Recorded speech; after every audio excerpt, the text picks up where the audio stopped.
Loneliness. We all fear it. We all experience it. But what if this dreaded feeling held untapped potential? What if, instead of running from loneliness, we embraced it?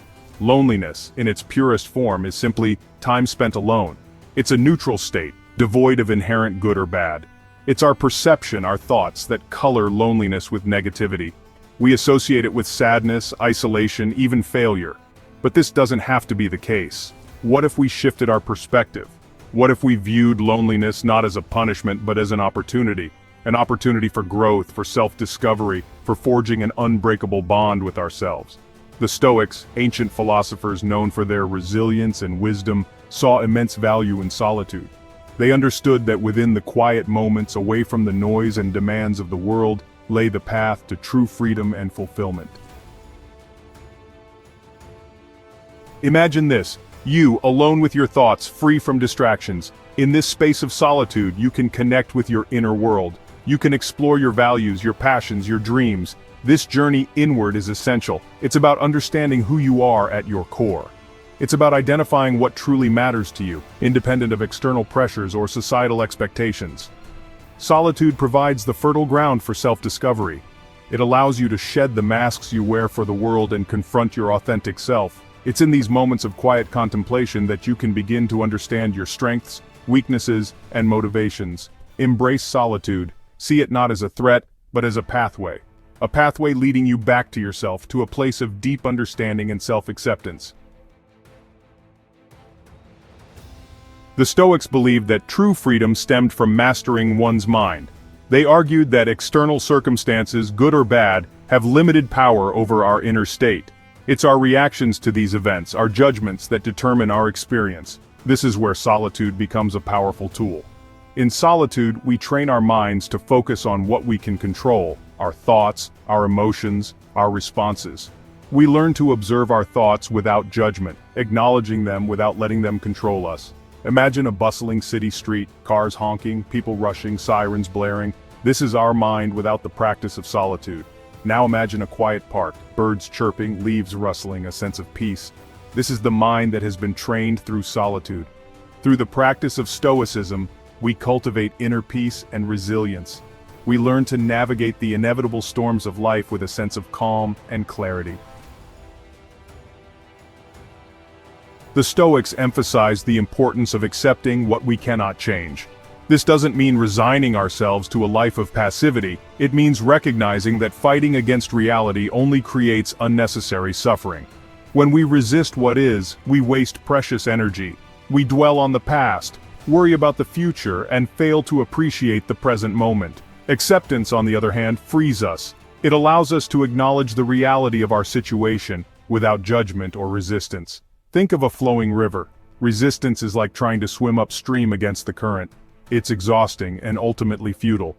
Acceptance is like floating downstream, allowing the current to carry you. It's effortless and liberating. By embracing acceptance, we cultivate a sense of inner peace. We free ourselves from the burden of fighting against the nature of things and open ourselves up to new possibilities. Perspective is everything, finding opportunity in solitude. Our perception shapes our reality. What we focus on expands. If we dwell on the negative aspects of solitude, the silence, the lack of external stimulation, we'll only amplify those feelings. But what if we shifted our focus? Instead of viewing solitude as a void, we can choose to see it as a space brimming with possibilities. It's an opportunity to reconnect with ourselves, to explore our creativity, to delve into subjects that ignite our curiosity. Imagine a sculptor with a block of stone. Initially, it might appear as a cold, lifeless object, but the sculptor sees potential. With each chisel stroke, they chip away at the excess, revealing the masterpiece hidden within. Solitude is our chisel, and our lives are the stone. It's through the focused effort of solitude that we carve away the distractions, the limiting beliefs, and the external pressures that prevent us from reaching our full potential. Self-reflection, the key to growth. Self-reflection is the process of turning our attention inward, examining our thoughts, emotions, and behaviors. It's an honest and often uncomfortable process, but it's essential for growth. In the hustle and bustle of daily life, it's easy to operate on autopilot. We move from one task to the next without pausing to consider why we do the things we do or how our actions align with our values. Solitude provides the space for this crucial internal audit. It allows us to step back from the daily grind and ask ourselves some hard questions. What are my strengths? What are my weaknesses? Am I living in alignment with my values? Imagine a garden. Without regular weeding, unwanted plants will choke out the flowers and vegetables, hindering their growth. Self-reflection is the weeding of our minds.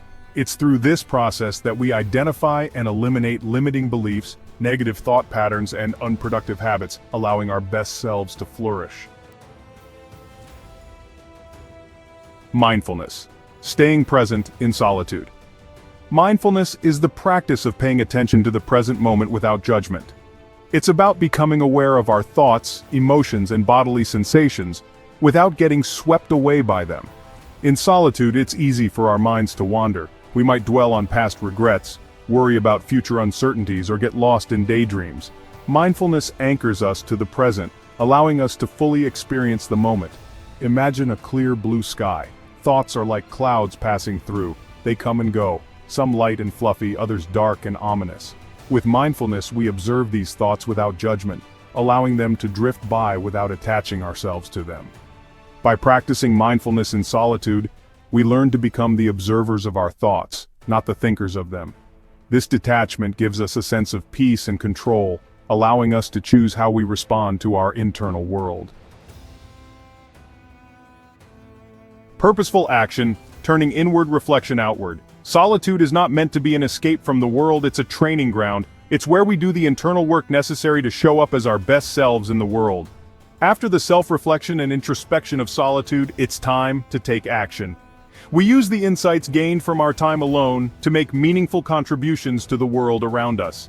Think of an athlete training for a competition. They spend hours in the gym, pushing their limits, honing their skills, but the true test comes on game day when they put all their training into practice. Solitude is our training ground. It's where we build our mental and emotional strength.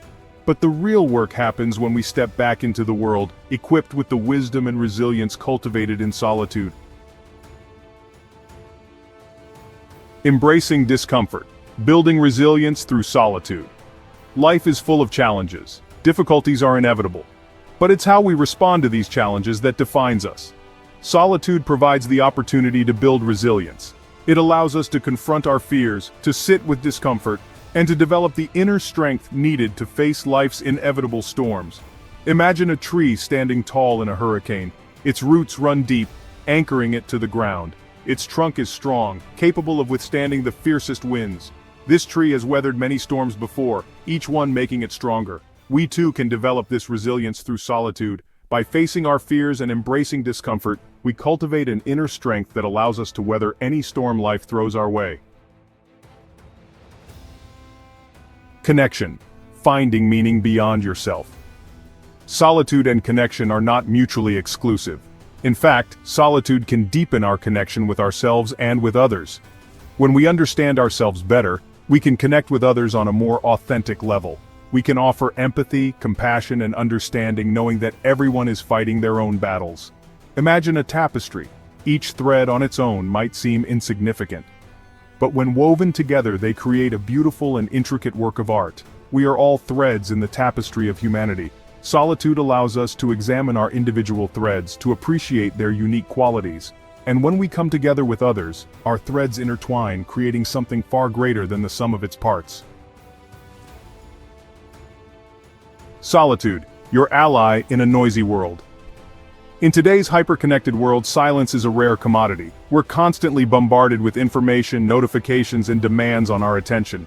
Solitude provides a much-needed respite from the noise. It's a chance to disconnect from the external world and reconnect with ourselves. It's in these moments of quiet contemplation that we can hear our own thoughts, listen to our intuition, and connect with our inner wisdom. Embrace solitude. Make it a non-negotiable part of your life. Create space for it in your day, even if it's just for a few minutes. The benefits of solitude are cumulative. Each moment spent in quiet contemplation strengthens your mind, builds your resilience, and deepens your connection with yourself. In a world that's constantly demanding your attention, solitude is not a luxury. It's a necessity.